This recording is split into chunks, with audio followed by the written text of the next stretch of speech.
cucunya Nabi, kita yang punya silsilah muttasilah dengan Nabi Muhammad sallallahu alaihi wasallam. Nah, ada ustadz sekarang nggak percaya, katanya habaib di Indonesia itu nggak ada, habaib di Indonesia katanya palsu, katanya belum terbukti secara ilmiah. Hei, tes DNA, aing hayang nyaho, sia keturunan saha, berani nggak tes DNA? Berani nggak tes DNA? Nggak perlu tes DNA, nggak perlu tes DNA. Betul, saudara, keyakinan saudara harus mantap. Yakini keturunan habaib Ubaidillah bin Ahmad bin Isa al-Muhajir ilallah. Setelah saya teliti dengan seksama dalam waktu yang seperlu-perlunya, maka diketemukan adanya keterputusan riwayat selama 550 tahun, di mana Abdullah atau Ubaidillah sebagai anak Ahmad al-Muhajir tidak dicatat oleh para ahli nasab yang sezaman dengan Ahmad bin Isa bahwa beliau punya anak yang namanya Ubaidillah. Jadi saya mau tanya begini saja, mau percaya sama Imam yang ngomong kalau Habib gak ada, atau percaya sama Kiai Hasyim Asy'ari? Hadratus Syekh Kiai Hasyim Asy'ari pendiri NU cinta sama habaib atau tidak? Tahu NU itu paling takdim kepada habaib. Penghormatan terhadap habaib ini ulama-ulama NU yang mengajari. Ini memang ajaran ulama-ulama NU, dan hari ini kemudian kacang lupa kulitnya. Oknum-oknum habaib menyerang ulama-ulama NU dan bahkan mencaci maki NU. Coba Yang jadi ketua NU nggak 100% ahli sunnah wal jamaah, condong sana condong sini. Apa ini? Saya juga tidak setuju kalau memang Ansor Banser jogo gereja. Apa untungnya? Tetapi ulama-ulama kita tidak pernah mempunyai catatan bondong pada pemerintah. Ulama-ulama kita tidak pernah ada catatan menggerakkan rakyat untuk melawan pemerintah. Tidak ada. Nah, kesempatan ini yang diincar oleh kelompok-kelompok yang ingin menghancurkan NU ini. Dibuatlah sosok-sosok tandingan seorang sosok habaib, oknum habaib yang kerjaannya itu mencaci maki NU. Oknum-oknum habaib kemudian membuta-butakan Gus Dur. Gus Dur itu buta mata juga buta hati. Gus Dur itu buta mata juga buta hati. Gus Dur kan tidak melihat. Dari mana dia bisa berkeyakinan? Kok orang nggak ngelihat berkeyakinan? Ya. Gus Dur itu buta matanya, buta hatinya. Ya. Sayyidi Syekh Abdurrahman Wahid Gus Dur, Allah takdirkan memimpin negara kesatuan Republik Indonesia. Saya sampaikan bahwa saat Gus Dur menjadi presiden RI, itu di salah satu stasiun televisi, Gus Dur menyatakan bahwa FPI harus bubar. Abuya Muhtadi berfatwa bahwa gerakan-gerakan radikal semacam FPI harus dihilangkan dari Indonesia, harus dibubarkan dari Indonesia. Tapi alhamdulillah dengan pertolongan Allah, 4 bulan kemudian bukan FPI yang bubar, tapi Gus Dur yang bubar. Kelompok FPI juga ingin menegakkan khilafah yang mengatasnamakan Habib-Habib dan sebagainya. Dan ini kemudian memecah belah. Para habaib ini datang ke Indonesia dengan menggunakan basis asal, basis dasarnya tasawuf, kerendah hatian. Tapi hari ini gara-gara politik, para habaib juga berpolitik dan saling mencaci maki satu sama lain. Politik semua Pak yang merusak. NU bersama warga bangsa lainnya berjuang bagaimana gerakan-gerakan radikal ini bisa diberantas dari Indonesia. Nah makanya kita lawan ini. Kita harus melawan Pak terhadap gerakan-gerakan politisasi agama. Dan hanya di Indonesia Pak orang itu menghormati habaib sejadi-jadinya. Di Malaysia itu nggak gitu-gitu amat. Di Singapura juga nggak gitu-gitu amat. Biasa aja. Apalagi di Arab. Antara Habib dan non-Habib itu nggak ada bedanya. Iya, bisa jadi kiainya non-Habib. Bisa jadi yang jualan rujak itu Habib. Di Arab loh ini. Mulai kapan ngaku ahli sunnah wal jamaah ngajarkan benci sama habaib? Mulai kapan? Ahli sunnah capup. Mulai kapan? Sekarang ini doktrinnya beda. Kalau engkau mencintai cucunya Rasul, walaupun ibumu sakit, maka engkau harus hadir apabila ada panggilan juang. Kalau ada panggilan jihad. Jihad apa? Negeri kita ini sedang tenang, saudara. negeri kita ini aman, tentram. Cuma Anda memang diperintahkan cinta kepada kami. Cintai habaib sebagai bentuk cinta kepada Nabi. Mulai kapan? Bukan kami untuk melecehkan dan menghinakan muhibbin, tidak. Tapi kita wajib untuk menghargai muhibbin. Dipanggilnya pengikut itu muhibbin, tidak seperti Rasulullah memanggil pengikutnya dengan sebutan ashab. Imam Syafi'i memanggil murid-muridnya ashab. Para kiai memanggil pengikutnya santri. Tidak ada yang memanggil muhibbin. Para pecinta itu tidak ada, saudara.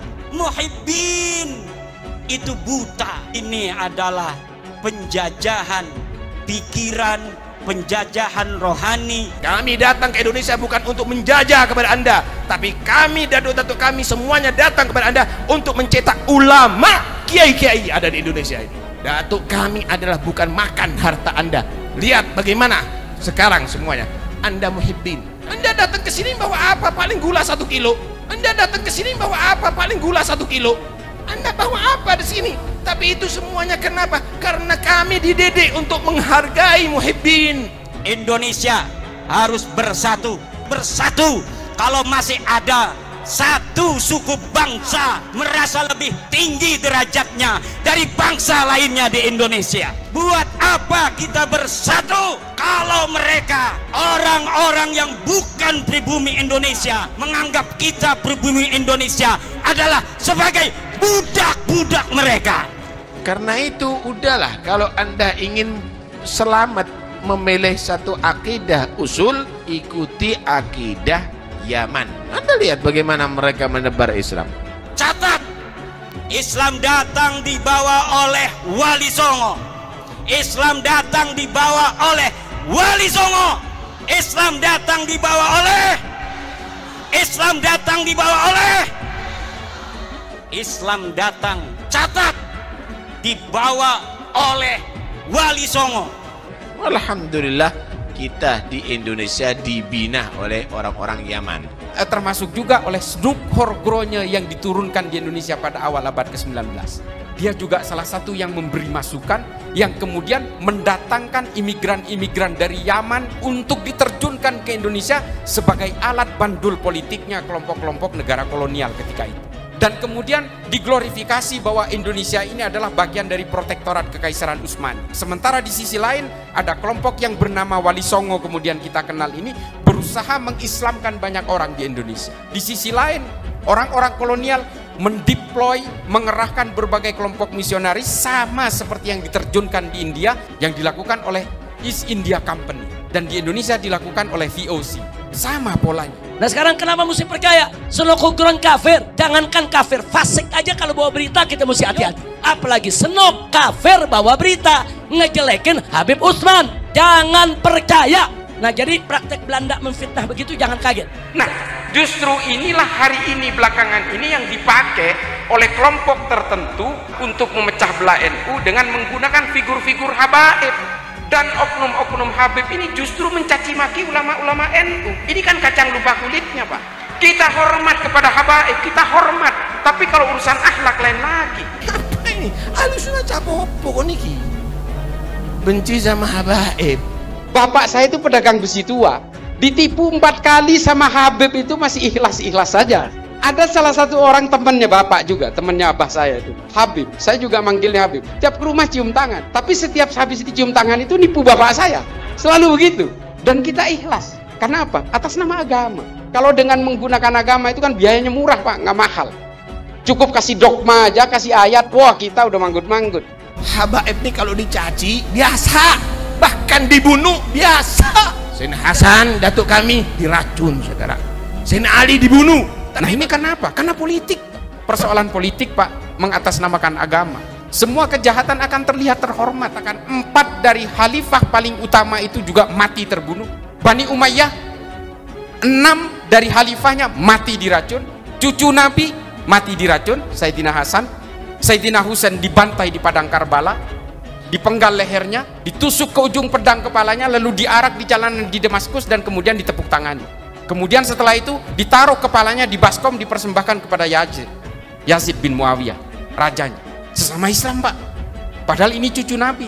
Kalau bulan purnama oleh Nabi Muhammad, dua cucunya ini ditaruh di paha kanan dan di paha kirinya, lalu ditimang-timang. Begitu sayangnya Nabi Muhammad kepada kedua cucunya. Tapi karena persoalan politik, kedua-duanya dibantai.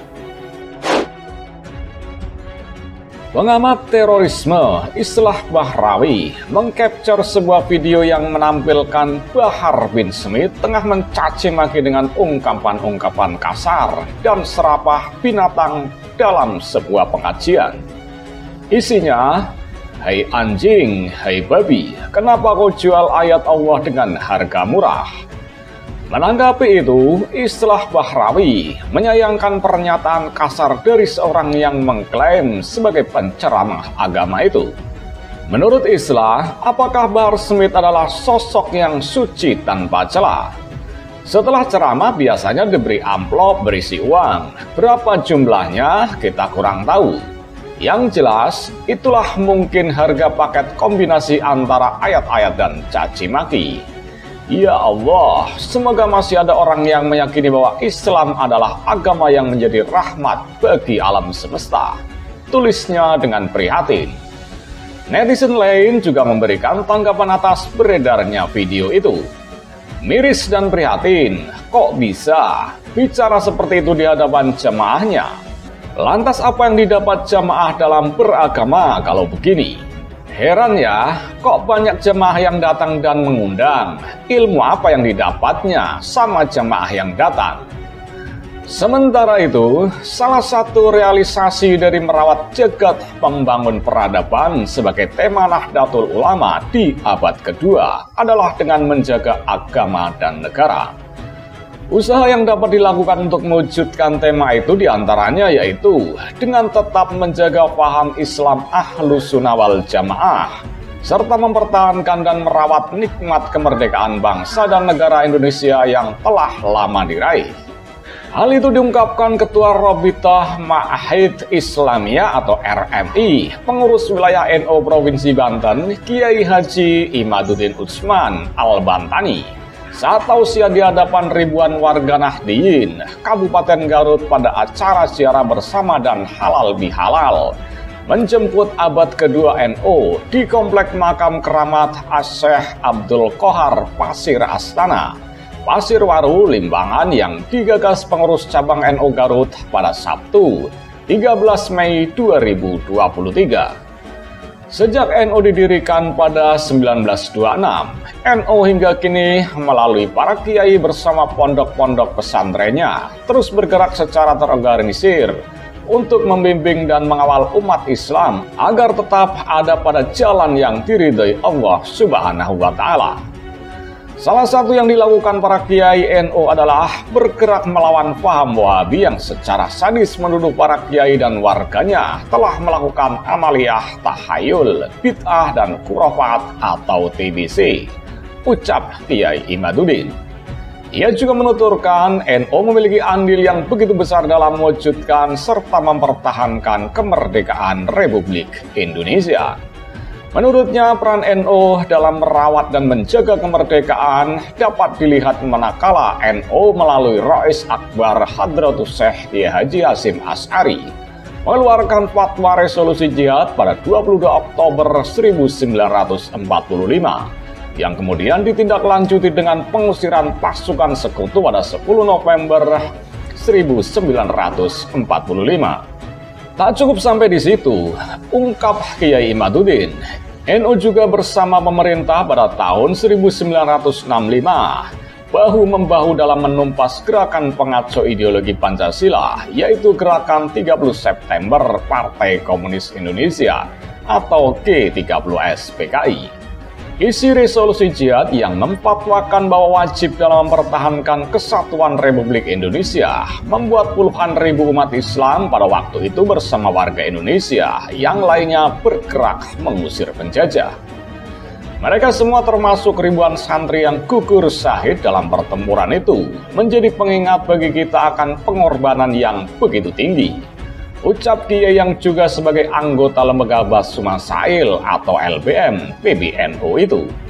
Ciri utama dari NU adalah terkait sikap kesetiaannya kepada negara. Menurut Kiai Imaduddin, Di zaman Orde Baru, NU menjadi satu-satunya ormas di Indonesia yang pertama kali secara tegas menyatakan bahwa Pancasila merupakan asas tunggal kehidupan masyarakat dalam berbangsa dan bernegara. Padahal waktu itu, menurut Kiai Imaduddin, NU tidak terlalu diakomodir oleh penguasa Orde Baru. Meskipun begitu, menurutnya, NU tetap setia kepada pemerintahan yang sah. Pada zaman Orde Baru, NU dikesampingkan pemerintah, peran-perannya dinafikan. Meskipun begitu, NU melalui para ulama-ulamanya tidak pernah sakit hati. Tak pernah terbesit dalam hati para ulama NU sedikit pun pada waktu itu untuk menggerakkan umat demi memberontak dan melawan kepada pemerintah, ucapnya. Kesetiaan NU kepada negara Indonesia, tambah Kiai Imaduddin, bersifat mutlak dan final. Bahwa negara kesatuan Republik Indonesia ini bagi NU adalah bersifat final, tegasnya. Sebagai tanda rasa syukur atas nikmat kemerdekaan yang telah diraih secara susah payah oleh para pejuang, Kiai Imaduddin berharap kepada warga Nahdliyin agar tetap selalu menjaga keutuhan negara Indonesia dengan apapun caranya. Ketertiban dan kemerdekaan bangsa Indonesia hari ini adalah berkat jasa para pendahulu kita.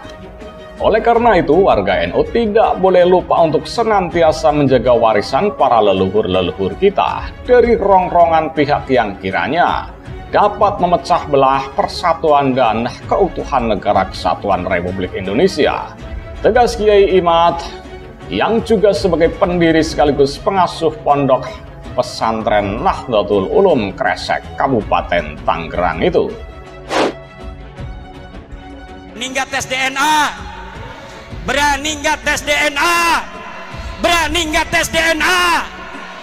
Kalau kita dites DNA, maka orang Banten dan orang Jawa Barat di dalam darahnya, di dalam tubuhnya ada darah Prabu Siliwangi yang mengalir, saudara-saudara.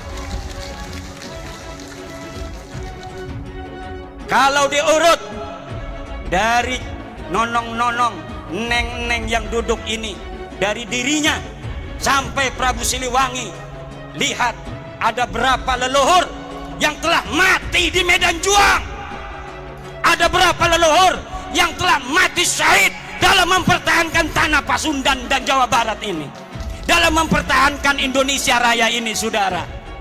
Maka kita kalau ada tes DNA diperintahkan oleh Gubernur Ridwan Kamil, turunan Sunan Gunung Jati, hei orang-orang Garut, tes DNA. Aing hayang nyaho, siap keturunan saha, siap ente tes DNA, siap ente tes DNA, siap ente.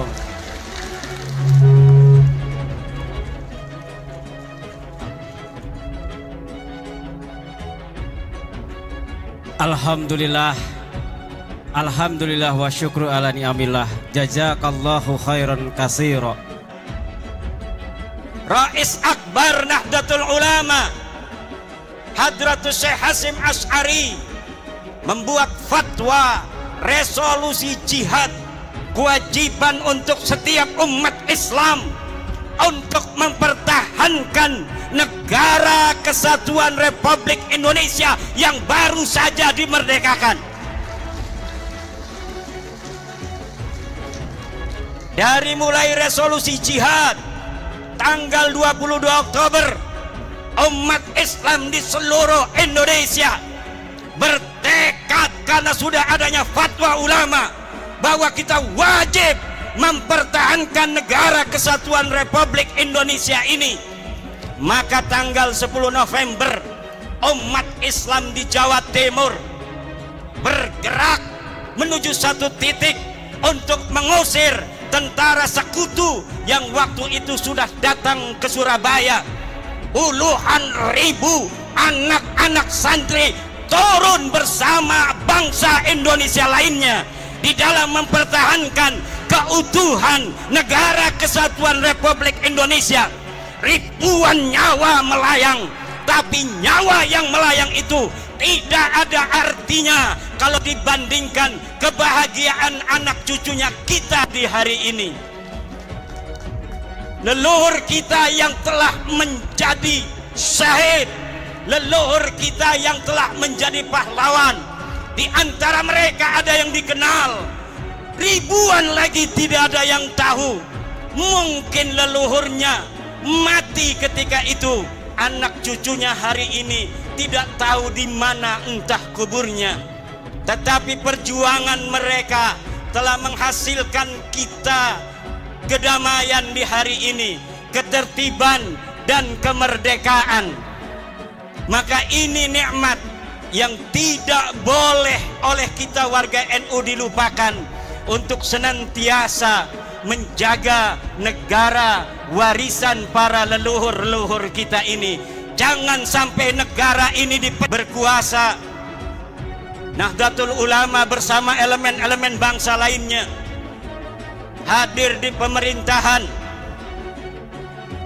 Kemudian pada tahun 1965 Nahdlatul Ulama, kiai-kiainya, ansor bansernya, bersama-sama elemen bangsa lainnya, dari muslimnya, dari kristennya, dari budanya, dari hindunya, dari konghucunya, mengusir dan membasmi Partai Komunis Indonesia yang hendak berkhianat terhadap bangsa Indonesia ini.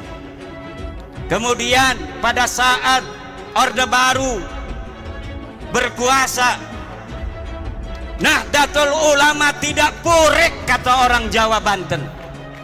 Nahdlatul Ulama bahkan adalah satu-satunya ormas Islam yang pertama menerima Pancasila sebagai asas tunggal yang digagas oleh Bapak Soeharto.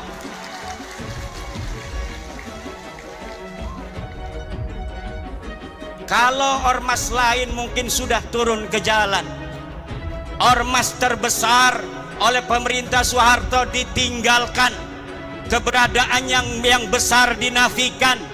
Tetapi ulama-ulama kita tidak pernah mempunyai catatan bondong pada pemerintah. Ulama-ulama kita tidak pernah ada catatan menggerakkan rakyat untuk melawan pemerintah. Tidak ada. Kesetiaan Nahdlatul Ulama terhadap negara kesatuan Republik ini bersifat final, mutlakon, bila qayyidin, baik qayyidin lazimin maupun qayyidin ghairi lazimin. Mutlakon bahwa negara kesatuan Republik Indonesia ini adalah bagi Nahdlatul Ulama bersifat final. Setelah reformasi hadir seorang putra Nahdlatul Ulama, Sayyidi Syekh Abdurrahman Wahid, Gus Dur, Allah takdirkan memimpin negara kesatuan Republik Indonesia. Pada zaman SBY, kemudian gerakan-gerakan radikal muncul di Indonesia. NU bersama warga bangsa lainnya berjuang bagaimana gerakan-gerakan radikal ini bisa diberantas dari Indonesia. Abuya Dimyati berputra Abuya Muhtadi. Abuya Muhtadi berfatwa bahwa gerakan-gerakan radikal semacam HTI, FPI harus dihilangkan dari Indonesia.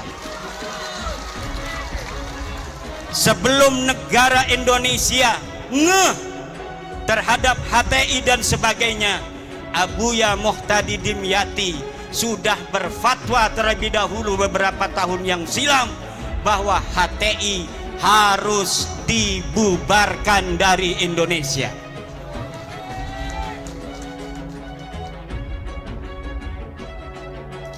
Kemudian hari ini Nahdlatul Ulama bersama warga bangsa lainnya tetap setia mempertahankan Indonesia, apalagi setelah putra terbaik Nahdlatul Ulama Kiai Haji Ma'ruf Amin bersama-sama Presiden Joko Widodo memimpin negeri ini ini adalah beban yang lebih berat bagi warga Nahdlatul Ulama yang harus menunjukkan ketika guru kita bersama ada di puncak pimpinan, bagaimana kita warga Nahdlatul Ulama harus menjaga ketertiban, kedamaian di seluruh pelosok negeri Nusantara ini, saudara.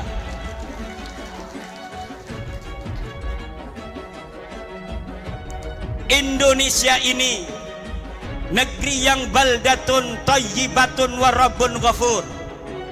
Islam datang dibawa oleh Wali Songo. Islam datang dibawa oleh Wali Songo. Islam datang dibawa oleh Wali Songo. Islam datang dibawa oleh Islam datang dibawa oleh Islam datang dibawa oleh Islam datang, catat, dibawa oleh Wali Songo. Yang sekarang Nahdlatul Ulama mengkristalkan ajaran Islam Wali Songo dengan tawaran konsep Islam Nusantara. Kita Islam, tapi kita Nusantara. Kita Islam, tapi kita adalah Indonesia. Kita Islam dengan kesadaran bahwa ada saudara-saudara kita sebangsa yang berbeda.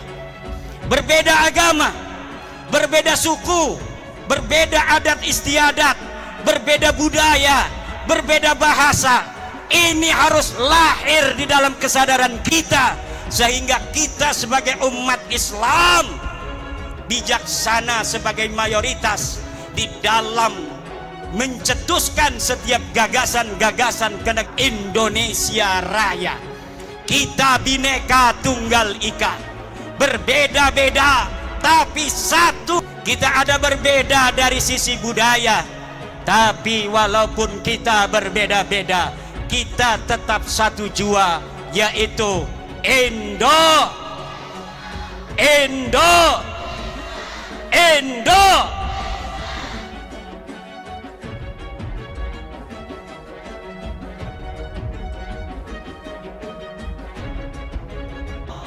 Lihat dalam Undang-Undang Dasar. Dan sesungguhnya kemerdekaan itu ialah hak segala bangsa. Dan oleh sebab itu, maka penjajahan di atas dunia ini harus dihapuskan karena tidak sesuai dengan pri keadilan dan pri kemanusiaan. Indonesia harus bersatu dan pertama harus merdeka, karena di dalam undang-undang yang disebutkan bukan bersatu terlebih dahulu. Bersatu kalau masih ada satu suku bangsa merasa lebih tinggi derajatnya dari bangsa lainnya di Indonesia.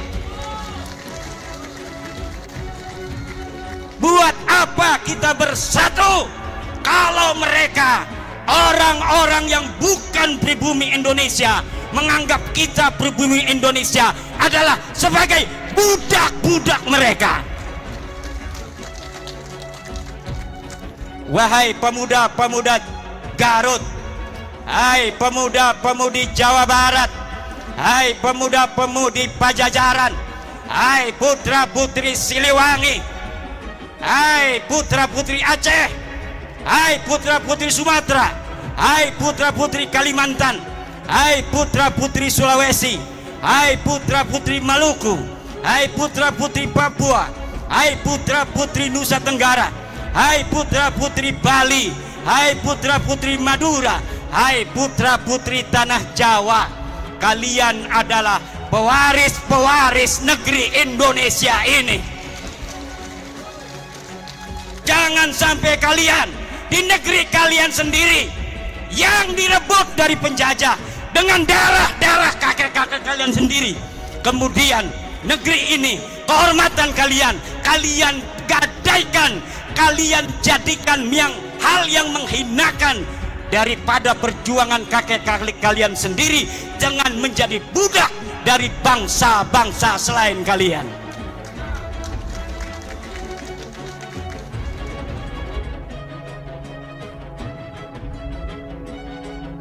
tidak boleh dalam negara yang disebut Negara Kesatuan Republik Indonesia ini orang Jawa Barat merasa lebih baik daripada orang Jawa Timur. Tidak boleh.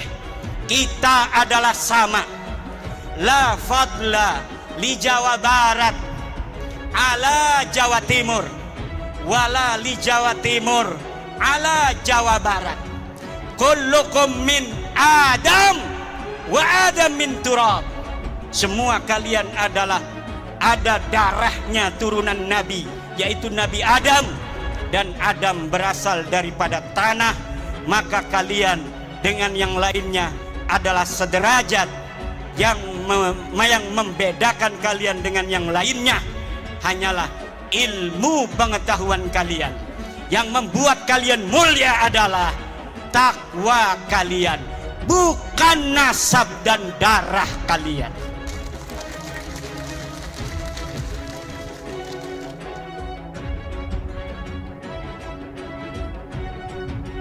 Kullukum ummahatukum waladnakum ahrara fala takunu abidan li ghairikum.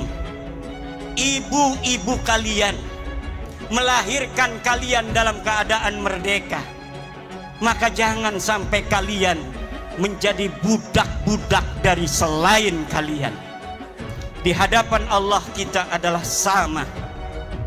Tidak boleh di dalam Negara Kesatuan Republik Indonesia, tidak ada di dalam ajaran Islam ta'lihul inas wa ta'nisul ilah. Tidak ada menuhankan manusia dan memanusiakan Tuhan. Yang ada adalah kita wajib untuk tunduk dan patuh hanya kepada Allah Subhanahu wa ta'ala. Kita diperintahkan oleh Allah hanya taat kepada Allah dan taat kepada orang-orang yang diperintahkan oleh Allah untuk kita taati. Siapa dia? Atiullaha wa atiur rasula wa ulil amri. Taatilah Allah, taatilah Rasulullah, dan taatilah orang yang mengurus kalian. Walaupun dia bukan keturunan daripada Raden, kalau dia jadi RT wajib dia ditaati karena dia adalah ulil amri.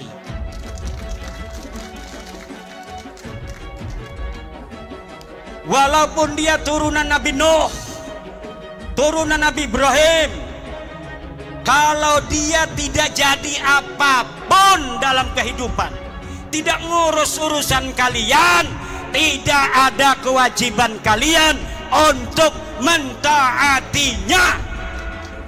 Tidak ada. Tapi walaupun abdun habasiyun, hamba yang hitam legam, kalau dia memegang urusanmu, dia menjadi ketua RT, ketua RW, dia menjadi lurah, dia menjadi camat, dia menjadi bupati, dia menjadi gubernur, dia menjadi presiden, dia menjadi ketua organisasi, maka dalam lingkup urusan-urusan yang menjadi tanggung jawabnya, kita sebagai rakyatnya, kita sebagai anggotanya wajib untuk mentaati mereka. Tidak ada di dalam ajaran Islam orang harus dimuliakan hanya berdasarkan darah dan nasabnya. Tidak ada. Ada orang-orang yang memperkosa saudara, memperkosa hadis-hadis Rasulullah tentang ahli bait. Kemudian hadis-hadis tentang ahli bait itu dibawa maknanya untuk diri mereka. Kemudian dengan itu mereka doktrin umat, mereka doktrin jamaah untuk buta hati mereka, hanya melihat cinta dari mereka, tidak melihat cinta dan ajaran selain mereka, sehingga cinta dan ajaran selain mereka dimunafikan.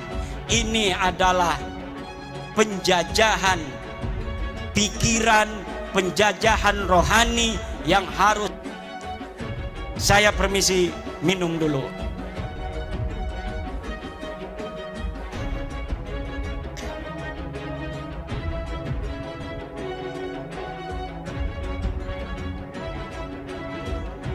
Kami telah memuliakan anak Adam.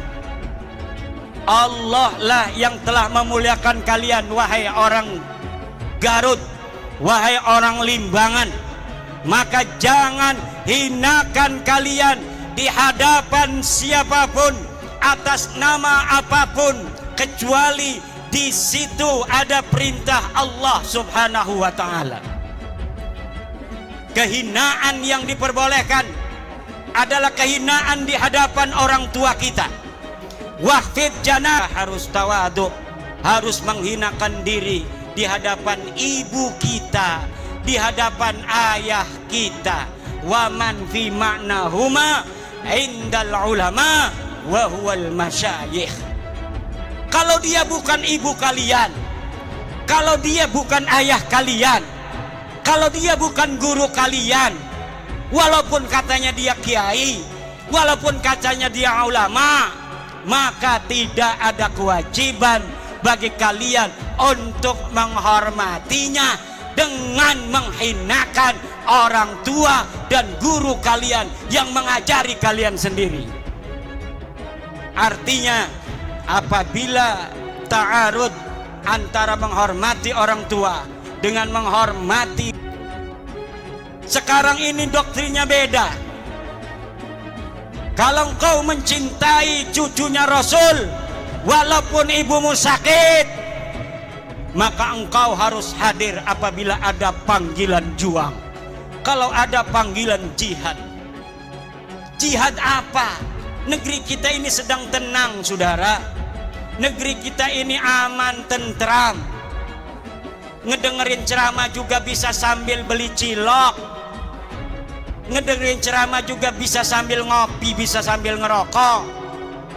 Banser begana begini juga nggak ada apa-apa sebenarnya mah. Pura-pura sibuk, aman tentram, betul nggak? Cuma Banser ingin menunjukkan penghormatan pada kiai-kiai saja. Sebenarnya nggak ada apa-apa. Negeri kita ini aminatan mutmainnah, aman dan tentram.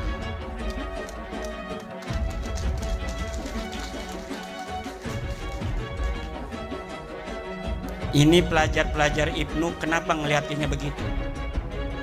Apalagi mikir ini punya istri belum ya?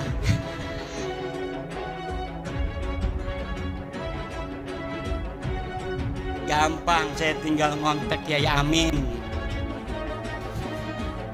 Ya iya.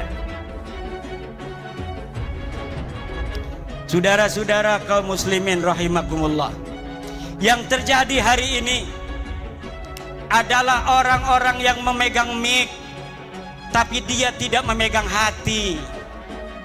Dia asal bicara, walau kadangkala menyakiti ratusan juta bangsa Indonesia. Bagi yang cinta pada dia karena sudah buta, mereka membenarkan mereka. Karena yang diajarkan adalah kebutaan, yang diajarkan cinta.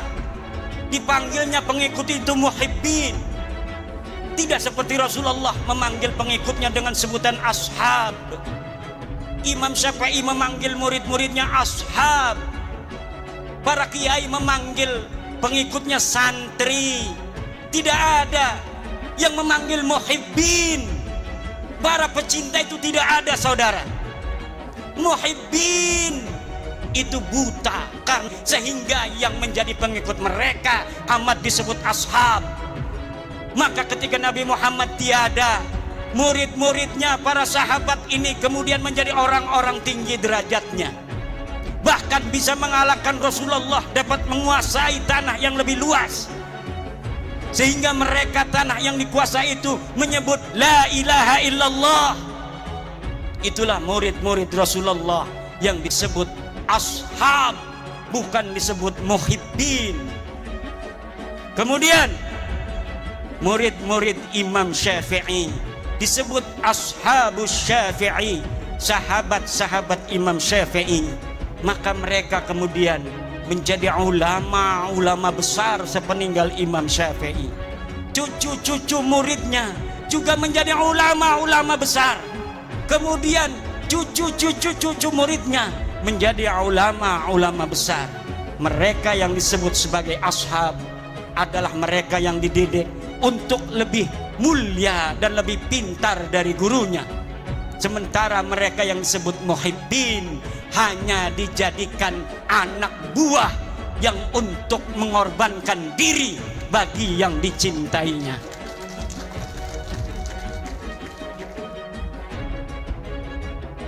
Saudara-saudara kaum muslimin rahimakumullah, apalagi mereka yang berceramah di media-media sosial, di hadapan publik, belum pernah riyadhah hati,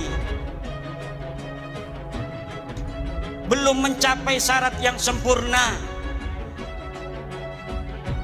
Syekh Abdul Qadir Jailani mengatakan, la yanbaghi li faqirin ayyatasadda wa yatasaddara li irsadin nas illa in a'tahu Allahu ilmal ulama wa siyasatal muluk wa hikmatal hukama. Tidak segarutnya. Layam bagi itu maknanya tidak segarutnya. Kalau orang Jogja tidak seyogianya. Kalau orang Banten tidak sebantennya. Kalau orang Cigawir layam bagi tidak segawirnya. Li fakirin, untuk seseorang untuk berceramah di hadapan manusia kecuali dia telah diberikan ilmunya para ulama, politiknya para pemerintah, dan hikmahnya para aulia-aulia Allah. Kalau orang telah memiliki tiga, pertama dia adalah ilmu dari para ulama, dia telah pantas berbicara karena sudah banyak ilmunya. Dia sudah ta'lim puluhan tahun di pondok pesantren. Kemudian dia mengerti siyasatal hukama, politiknya para pemerintah. Kadang-kadang politik itu li siyasatin nas, sesuatu yang kelihatannya tidak baik untuk satu kelompok, tetapi hal itu manfaat dan maslahatnya baik untuk masyarakat yang lebih luas. Pemerintah kadang-kadang harus melakukan hal-hal yang demikian. Yang ketiga adalah hikmatul hukama. Dia harus mempunyai hikmahnya para aulia-aulia Allah, kasih sayang dan cinta di hati. Tidak setiap ilmu itu saudara bisa untuk diberikan di hadapan publik seperti ini. Yang harus diberikan ke hadapan publik seperti ini adalah apa yang menggerakkan mereka untuk mendekatkan diri kepada Allah dan menghilangkan perbudakan pikiran yang menggelantung di hati-hati masyarakat, sehingga pencerahan itu akan membuka dirinya untuk menjadi manusia yang merdeka, manusia yang betul-betul tidak menjadi budak daripada manusia lainnya.